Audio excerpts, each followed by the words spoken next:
Él es Joan Negreira, presentalo, Chuni. Oh, me mataste. Hola Joan, ¿cómo Joan estás? Negreira es Buenas noches. de la agrupación Federico García Federico Lorca. Lorca. Es una agrupación que digamos, reivindica la memoria de los republicanos, la lucha contra el franquismo. Así como nosotros, los argentinos, tenemos la historia y las cicatrices y las heridas de las y sobre todo la última dictadura militar. En España están las heridas de la guerra civil y de los 40 años de franquismo. Por lo tanto, hay también en España un proceso de lucha por la memoria, verdad y justicia. Y también, bueno, las intervenciones en la política contemporánea. Joan, buenas noches, ¿nos escuchás? ¿Qué tal? ¿Cómo les va a ustedes? Buenas noches y también así a toda la audiencia presente. ¿Cómo estás, Joan? ¿Todo Hola bien? Joan. Bien, un placer y agradecido de que, bueno, nos hayan brindado el espacio aquí en el programa. Te escuchamos un poquito bajo, puede ser Ahí está, me parece. que hables. A ver, No. espérame que lo solucionamos. A ver, hay que hablarle a nuestro canje de Sí. celulares. R26, H26. H26. Bueno, arrancamos preguntándote un poco por la agrupación esta, Federico García Lorca, que lleva el nombre del gran poeta español fusilado por el franquismo. ¿De qué se trata la agrupación y cuáles son las banderas de la agrupación? Bueno, la agrupación Federico García Lorca nace allá con la muerte principalmente de Néstor Kirchner. Miren que hecho no trágico, pero que bueno, también sirvió un poco para agruparse, para organizarse, principalmente porque para quienes tenemos la militancia, la pertenencia política en el plano nacional y con una clara identificación en nuestra colectividad, que es la colectividad española, veíamos que no había una representación que tenga aquella identidad republicana del exilio español que, bueno, tanto tuvo hincapié en nuestro país en el proceso histórico. Y bueno, principalmente salimos con estas ideas de la identidad republicana de aquellos emigrantes y con la identidad nacional y popular que, bueno, trae también a la concepción política que con la cual nos identificamos aquí en Argentina. Elegimos tal cual la identificación de aquel poeta, militante, dramaturgo, bueno, pianista, qué sé yo, era multifacético Lorca, principalmente porque, bueno, tiene una atracción muy peculiar en nuestro país, en Buenos Aires inclusive, pero por la concepción principalmente de que es un fusilado, es un desaparecido Lorca. Y la cuestión atractiva bueno, que nos identificó y la lucha política y de derechos humanos de esta agrupación nace para también reivindicar el proceso que comenzó en el 2010, aquel 14 de abril, con la constitución de lo que es la querella argentina por los crímenes del franquismo. Que no es poco que esté en nuestro país esta querella, esta mega causa, como también está la del Plan Cóndor, que Argentina es un ejemplo en el mundo en juzgar los crímenes de lesa humanidad, no solo en nuestro país, sino también hacer como un paraguas jurídico para las víctimas que están en los países limítrofes en el Plan Cóndor, sino también en lo que es el proceso de lo que fue la dictadura y el genocidio en España. Esta causa que se abrió, que lleva a cabo adelante la jueza Servine de Cubría, que cumplió este año 10 años de la formación de la querella. Contanos un poco de qué se trata la Sí. querella, o sea, qué busca, quiénes son los querellantes, si es algo internacional, si tiene que ver con digamos, con los argentinos víctimas de la dictadura franquista, o es algo que tiene que ver con derechos supranacionales. Comentanos un poquito de eso. Sí, todo esto que marcan los principios de lo que es la justicia universal, estos principios universales que da entendimiento a que un tribunal argentino pueda intervenir en jurisdicción que no es propia, en este caso lo que sería la jurisdicción española, dado que España no juzga a los criminales y los crímenes de lesa humanidad, digamos, España tuvo, por lo menos para entrar un poco en tema, España tuvo 40 años de dictadura, ¿no? Y nos vienen a hablar de que son países del primer mundo, cuando no hay memoria. Cuando nos hablan de que Europa estaba avanzado, ¿no? Y que nos vienen a hablar sobre a nosotros, los países tercermundistas, de lo que son los derechos humanos, encontramos una España que tiene más de 114.000 desaparecidos, que no hay un estudio. Esos 114.000 desaparecidos es un número que de una investigación que hizo el juez Garzón en su momento, después fue destituido por haber estudiado estos crímenes, ¿no? Después lo destituyen por una excusa, ¿no? En su investigación, pero nada más por algunos años que estudió, encontró que había 114.000 desaparecidos, 30.000 bebés apropiados, cosa que, bueno, en nuestro país las abuelas luchan por menos de 1.000, ¿no? Que se calcula que son los bebés apropiados, cuando España tiene 30.000. Y es terrible estas cifras, principalmente porque condicen en una gran relación que tuvieron ambas dictaduras. Y en eso también lo buscamos resaltar, ¿no? El proceso de formación militar que tuvieron los genocidas argentinos en España. Y además, como digamos, también como cuenta pendiente, la España no tuvo su juicio de las juntas. Totalmente, no. Vino lo que fue el juicio lo que fue la transición española, claro. La transición. Sí, hay una especie de olvidémonos lo que pasó. Lo que le gusta decir a muchos liberales argentinos de la Moncloa, bueno, Moncloa fue un pacto de impunidad, ¿o no? Sí, lo que fue el pacto de la Moncloa fue un pacto de impunidad que hoy sigue vigente y que verdaderamente es preocupante, ¿no? Que, bueno, en algunas cuestiones en el actual gobierno de transición, el actual gobierno progresista, España trae algunas chispas, ¿no? Porque justamente los partidos que lo acordaron fueron el Partido Popular, en su momento Alianza Popular, que era la dictadura en democracia, cosa que acá los genocidas no pudieron llevarla a cabo, que es conformar un partido y así poder institucionalizarse. O sea, quienes se acostaban como dictadores, al otro día se levantaban como demócratas. Incluso el propio rey de España, ¿no?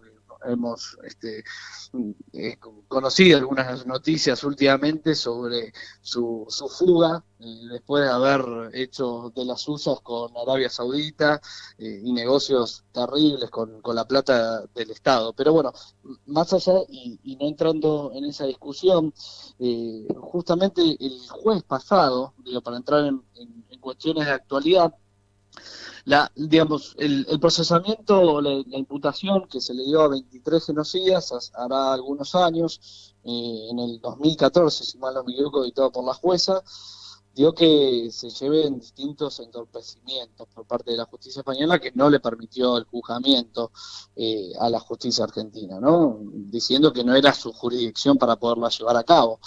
Entonces, va así vueltas, lo que se llevó que ahora, con un nuevo gobierno, entre el Partido Socialista y Podemos, hayan permitido que el anterior jueves se pueda tomar declaración indagatoria a quien fuera Martín Villa, que fue justamente una de las personalidades vistas de la transición a la democracia española, que este personaje... Joan, te estamos escuchando bajito, muy bajito. Este personaje cruel y dictatorial, que fue Joan.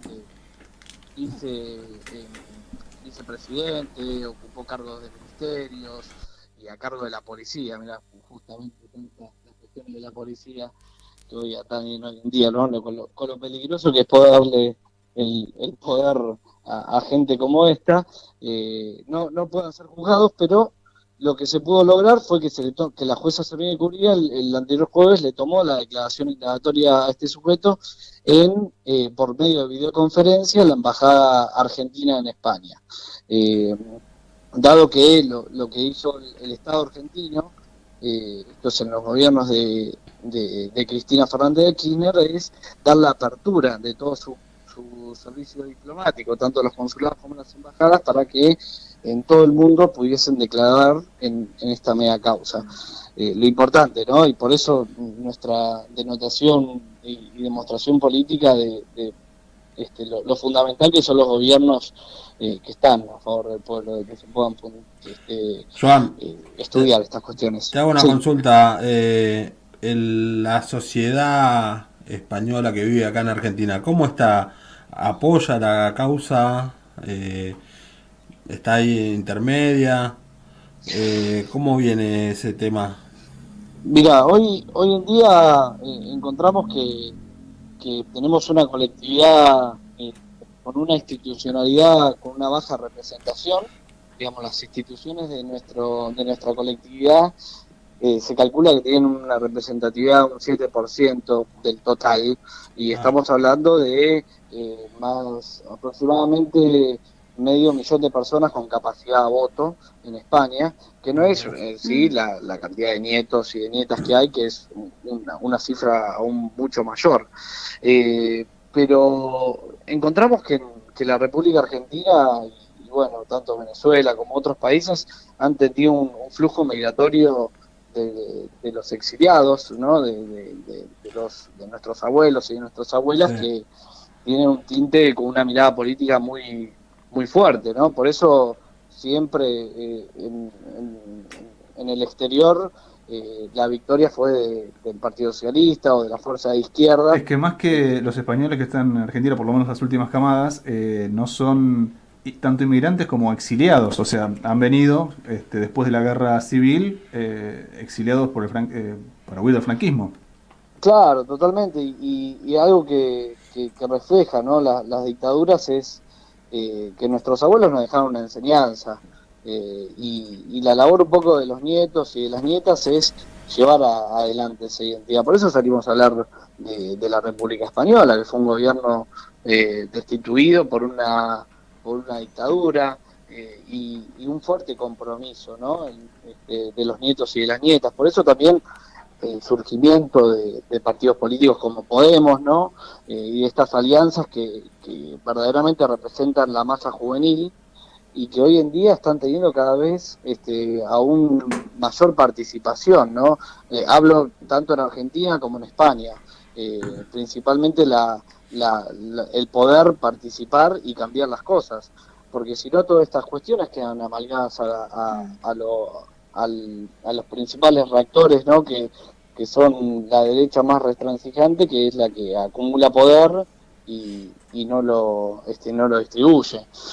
Por eso encontramos que nuestra militancia política en el plano de la identidad está fuera de las instituciones, porque encontramos que esta identidad que tenían nuestros abuelos hoy está más viva que nunca entre nosotros, y lo importante de poder llevarla a cabo y adelante. Para mí, o por lo menos para nosotros, es fundamental esta identidad, y generar una sinergia que aún está vigente. ¿Y cómo en la actualidad de la política española y europea, cómo están, cuán fuertes están y cuán representadas están las fuerzas populares? O sea, el Partido Socialista, bueno, es el partido más tradicional de la centroizquierda, pero ha tenido, digamos, como en muchos lugares, como incluso en Argentina también, partidos que provenían de una tradición más centro-izquierda, más pro-trabajador, más popular, se han corrido al centro y demás. Está Podemos, que en las últimas elecciones, que por lo que tengo entendido, no le ha ido muy bien. ¿Cómo están en representatividad y en fortaleza las fuerzas populares en España? ¿Y eso cómo se vincula y hasta qué punto puede relacionarse con las fuerzas populares en Argentina? Yo creo que el surgimiento de Podemos en España fue fundamental, porque generó un quiebro al bipartidismo, ¿no? Teniendo en cuenta que el sistema parlamentario español estaba dividido por dos partidos políticos, que era el Partido Popular y el Partido Socialista, y bueno, teniendo en cuenta después las dos fuerzas nacionalistas de un tinte del centro derecha, que era el CiU, que es Convergencia, que es de Cataluña, y el PNV, que es la fuerza gobernante en Euskal Herria. Bueno, vieron que se generaba una fracción, ¿no? Con todo lo que fue la cuestión del 15M y la refundación de lo que es Izquierda Unida, ¿no? Con Alberto Garzón, que hoy en día ocupa un ministerio, tuvo una renovación juvenil muy importante, ¿no? Claro está que inclusive fue lo que conllevó a Unidas Podemos estar en el gobierno. Hay que mencionar, y no es poco, que después de la Segunda República Española, el último gobierno que fue el del Frente Popular, un gobierno muy importante para esa época, con un tinte de progresista de izquierda fundamental en Europa, se volvió a generar esta alianza política, que no es poco, ¿no? Teniendo un partido socialista que con sus limitaciones ha dado algunos panoramas por lo pronto, que a uno le emociona, ¿no? Y a otros no, que tienen ese tinte de representatividad de lo que es el pacto de la Moncloa.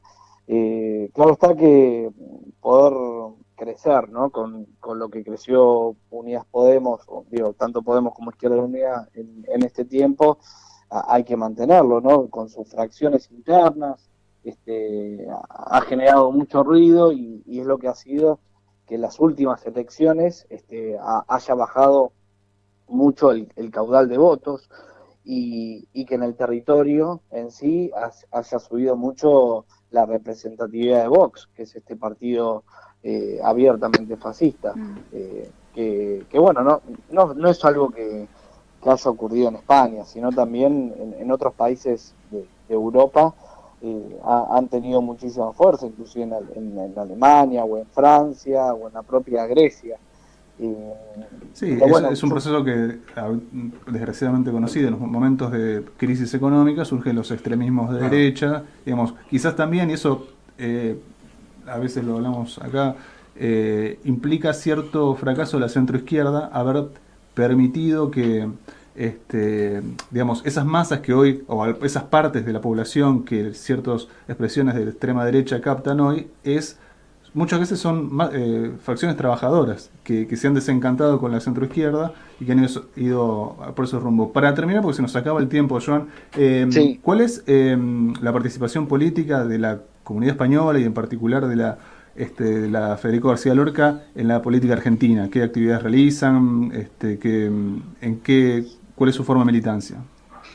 Bueno, principalmente tener la sintonía con, bueno, nos posicionamos dentro del Frente de Todos, y es así como dentro del plano de la militancia de nuestra colectividad tenemos el tinte republicano, y por eso la agrupación La Lorca tiene esa militancia territorial, y es por eso que inclusive hará unos años nos presentamos en las elecciones de lo que es el Consejo de Residentes Españoles aquí en Argentina, que es la representatividad ciudadana que se elige por medio del voto de este medio millón de personas que les comentaba anteriormente, por lo cual hemos conseguido una minoría y que el próximo año iremos para conseguir la mayoría en representatividad institucional. Y después trabajamos principalmente la identidad. Hace unos días le entregamos un reconocimiento a Luis de Lía como preso político, porque nos parece importante involucrarnos. Y miren usted, ¿por qué digo la identidad? Luis es hijo y nieto de anarquistas españoles. No, y por eso digo que hay una sinergia muy interesante, un ida y vuelta de la vida, y es un buen ejemplo. Pero como militantes y inclusive con el tinte internacionalista que tenemos por nuestros abuelos, no bajamos al territorio, no vivimos en una burbuja, y también hacemos ollas populares cada semana, entendiendo de que nuestra colectividad tiene que volver a aquellos orígenes migratorios, a aquella solidaridad asociativista que tenía, relacionada fuertemente con el cooperativismo, y que es fundamental para poder llevar una identidad que pueda ser conformada entre España y Argentina, no solo en el plano cultural, social, sino también político y económico. Joan, te agradecemos mucho la comunicación, muy interesante lo que nos contás, muy interesante las causas, conocer hasta la forma comparada en cómo otros pueblos han lidiado y siguen lidiando con su pasado traumático. Muchísimas gracias por la comunicación y eventualmente volveremos a hablar. Muchísimas gracias a ustedes y bueno, como les anticipaba al principio, agradecidos del espacio y bueno, a disposición de lo que necesiten.